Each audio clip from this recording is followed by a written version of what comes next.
வணக்கம். காலை நேர பிரதான செய்திகள். விரிவான செய்திகளுக்கு செல்லும் முன்னர் முதலில் தலைப்புச் செய்திகள். சீரற்ற காலநிலையால் அதிகம் பாதிக்கப்பட்டது கிழக்கு மாகாணம். தமிழ் தேசிய பரப்பில் இயங்கும் கட்சிகளுக்கு இடையிலான சந்திப்பு மீண்டும் ஒத்திவைப்பு. இடியுடன் கூடிய மழைக்கு அதிக சாத்தியம். சட்டவிரோத கடத்தொழிலில் ஈடுபட்ட 3 கைது. இந்த ஆண்டில் இதுவரையான காலப்பகுதியில் 4044 டெங்கு நோயாளர்கள் அடையாளம் காணப்பட்டுள்ளதாக தேசிய டெங்கு கட்டுப்பாட்டு பிரிவு தெரிவித்துள்ளது. மேல் மாகாணத்திலேயே அதிகளவான நோயாளர்கள் அடையாளம் காணப்பட்டுள்ளார்கள். அதன்படி ஹம்பகா மாவட்டத்திலேயே அதிகளவான டெங்கு நோயாளர்கள் அடையாளம் காணப்பட்டதுடன் அந்த மாவட்டத்தில் 614 டெங்கு நோயாளர்கள் பதிவாகியுள்ளதாக தேசிய டெங்கு கட்டுப்பாட்டு பிரிவு குறிப்பிட்டுள்ளது. கடந்த 3 வாரங்களில் பதிவான டெங்கு நோயாளர்களின் எண்ணிக்கைக்கு அமைய 19 சுகாதார அதிகாரி பிரிவுகள் அதிகளவில் டெங்கு பரவல் அபாயமிக்க பகுதிகளாக அடையாளம் காணப்பட்டுள்ளன. இதேவேளை இந்த ஆண்டில் இதுவரையான காலப்பகுதியில் மாத்திரம் டெங்கு நோயினால் 2 உயிரிழந்துள்ளதாகவும் தேசிய டெங்கு கட்டுப்பாட்டு பிரிவு குறிப்பிட்டுள்ளது. பொதுமக்கள் உரிமை என்ற வகையிலும் அரசு அதிகாரங்களின் பொறுப்பு என்ற வகையிலும் அரச சேவையை பலப்படுத்த நடவடிக்கை எடுப்பதாக ஜனாதிபதி அனுகுமார் திசாநாயக்க தெரிவித்துள்ளார். தற்போதுள்ள அரசு சேவையில் பிரஜைகள் திருப்தியடையவில்லை என சுட்டிக்காட்டிய ஜனாதிபதி அரசாங்க சேவையை டிஜிட்டல் மயமாக்குவதனூடாக பிரஜைகளுக்கு வினைத்திறனான சேவையை வழங்க எதிர்பார்ப்பதாகவும் தெரிவித்துள்ளார். அனுராதபுரம் மாவட்ட செயலகத்தில் நேற்று நடைபெற்ற அனுராதபுரம் மாவட்ட ஒருங்கிணைப்பு குழு கூட்டத்திலேயே ஜனாதிபதி அனுகுமார் திசாநாயக்க இதனை தெரிவித்துள்ளார். எதிர்வரும் ஜூன் மாதத்துக்குள் அரசு சேவையில் சரியான தரவு கட்டமைப்பொன்றை தயாரிப்பதற்கு செயலாற்றி வருவதாகவும் தற்போது அரசு சேவையில் உள்ள தரவுகளின் அடிப்படையில் சரியான தீர்மானங்களை எடுப்பதற்கான இயலுமை இல்லை எனவும் ஜனாதிபதி இதன்போது சுட்டிக்காட்டியுள்ளார். அரசு ஊழியர்களுக்கான நியமனமான அடிப்படை சம்பள அதிகரிப்பு மற்றும் ஓய்வூதியம் பெறுவோரின் சம்பள முரண்பாடுகளை 3 வருடங்களுக்குள் முடிவுக்கு கொண்டுவருவது தொடர்பான முன்மொழிவுகள் இந்த ஆண்டுக்கான வரவு செலவு திட்டத்தில் முன்வைக்கப்படும் என்றும் ஜனாதிபதி அனுகுமார் திசாநாயக்க தெரிவித்துள்ளார்.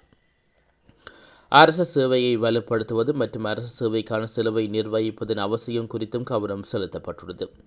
அரசு சேவையில் காணப்படும் அத்தியாவசியமான 30,000 வெற்றிடங்களுக்கு ஆட்சேர்ப்பு செய்ய வேண்டிய அவசியம் குறித்து இங்கே கவனம் செலுத்தப்பட்டதுடன் அது தொடர்பான நிதி ஒதுக்கீடுகளுக்கான முன்மொழிவுகள் இவ்வருட வரவு செலவு திட்டத்தில் முன்வைப்பது குறித்தும் கவனம் செலுத்தப்பட்டுள்ளது.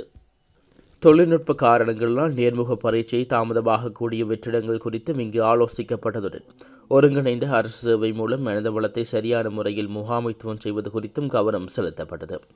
அனுராதபுரம் மாவட்டத்தில் கல்வி, சுகாதாரம், நீர்ப்பாசனம், விவசாயம், காட்டு யானைகள் பிரச்சினை உள்ளிட்ட பல விடயங்கள் தொடர்பில் இதன்போது ஜனாதிபதியின் கவனத்துக்கு கொண்டுவரப்பட்டது.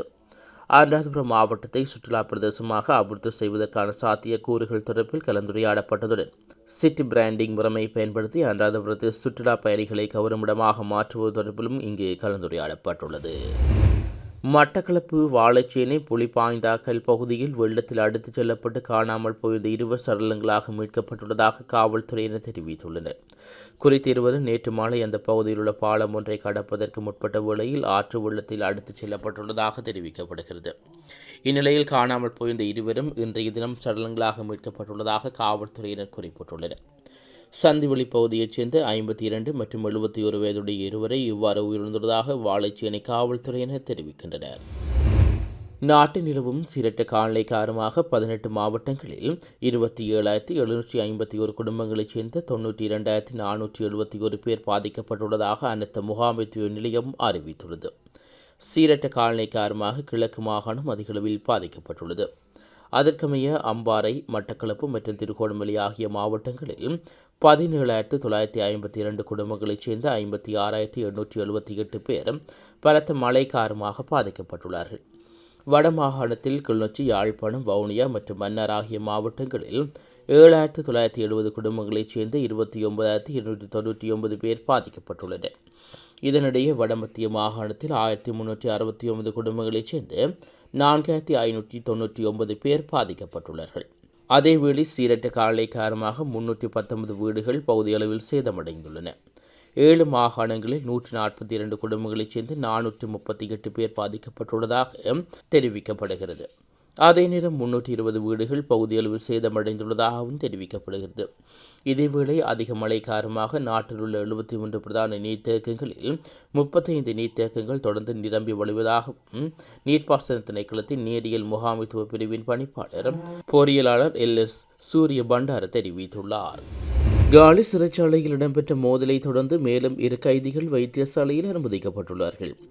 பாதுகாப்பிற்காக சிறைச்சாலையின் வெளிப்புற எல்லையில் விசேட அதிரடிப்படையினர் மற்றும் காவல்துறையினர் ஈடுபடுத்தப்படுவதாக சிறைச்சாலைகள் திணைக்களம் தெரிவித்துள்ளது. இரு குழுக்களுக்கு இடையில் ஏற்பட்ட மோதலை தொடர்ந்து ஏற்கனவே 2 வைத்தியசாலையில் அனுமதிக்கப்பட்டுள்ளமை குறிப்பிடத்தக்கது. இன்றைய தினம் நாட்டின் பல பகுதிகளில் இடியுடன் கூடிய மழை பெய்யக்கூடிய சாத்தியம் காணப்படுவதாக வளிமண்டல திணைக்களம் எதிர்வு கூறியுள்ளது.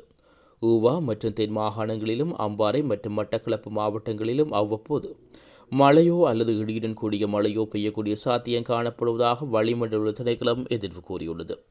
வடமத்திய வடமேல் மற்றும் மத்திய மாகாணங்களிலும் திருகோணமலை மாவட்டத்திலும் சிறிதளவில் மழை பெய்யும் என்று எதிர்பார்க்கப்படுகிறது. மேல் மற்றும் சப்ரகும மாகாணங்களின் சில இடங்களில் மாலையில் அல்லது இரவு வேளைகளில் மழை அல்லது இடியுடன் கூடிய மழையோ பெய்யக்கூடிய சாத்தியம் காணப்படுகிறது. மத்திய மலைநாட்டில் கிழக்கு சரிவு பகுதிகளிலும் வடக்கு வடமத்திய மற்றும் வடமேல் மாகாணங்களிலும் மாத்தறை மற்றும் ஹம்பாந்தோட்டை மாவட்டங்களிலும் அவ்வப்போது மணத்தியாலத்துக்கு 30-40 கிலோமீட்டர் வரையான வேகத்தில் ஓரளவு பலத்த காற்று வீசக்கூடும் என்று எதிர்பார்க்கப்படுகிறது. மத்திய மற்றும் சப்ரகும மாகாணங்களில் காலி மற்றும் மாத்தறை மாவட்டங்களின் சில இடங்களில் காலை வேளையில் பனிமூட்டமான நிலை காணப்படும் என்று எதிர்பார்க்கப்படுகிறது. இடியுடன் கூடிய மழை பெய்யும் வேளைகளில் அந்த பிரதேசங்களில் தற்காலிகமாக பலத்த காற்றும் வீசக்கூடும்.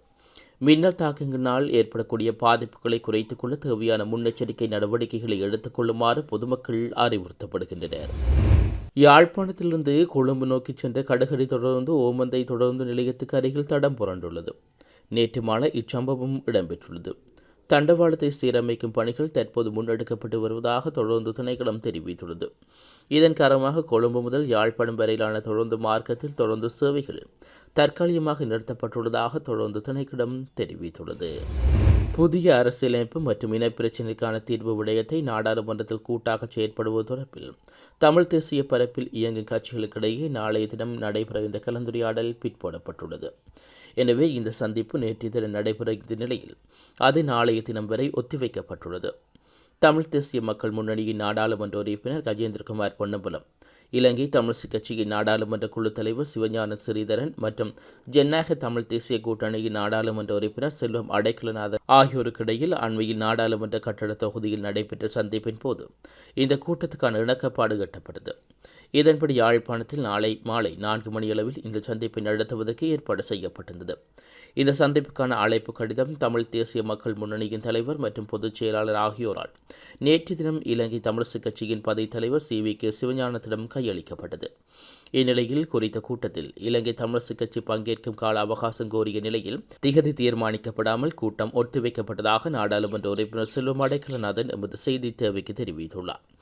எனவே இந்த விடயம் தொடர்பில் எமது செய்தி சேவைக்கு கருத்துரைத்த இலங்கை தமிழிசை கட்சியின் பதவி தலைவர் CVK சிவஞானம் குறித்த சந்திப்பில் பங்கேற்பது தொடர்பாக இறுதி தீர்மானம் இதுவரை மேற்கொள்ளப்படவில்லை என்று குறிப்பிட்டுள்ளார். கொழும்பு துறைமுகத்துக்கு அருகிலுள்ள கடற்பகுதியில் சட்டவிரோத கடத்தொழிலில் ஈடுபட்டிருந்த சந்தேக நபர்கள் 3 படகுகளுடன் கைது செய்யப்பட்டுள்ளார்கள். சந்தேகத்துக்குரிய வகையில் துறைமுகத்தை அண்டிய பகுதியில் குறித்த படகு பயணிப்பதை அவதானித்து கடற்படையினர் அதனை சோதனைக்குட்படுத்தியுள்ளார்கள். இதன்போது பல சட்டவிரோத கடத்தொழில் உபகரணங்கள் மீட்கப்பட்டுள்ளன. தெகுவளை பகுதியைச் சேர்ந்த 3 இவ்வாறு கைதாகியுள்ளனர்.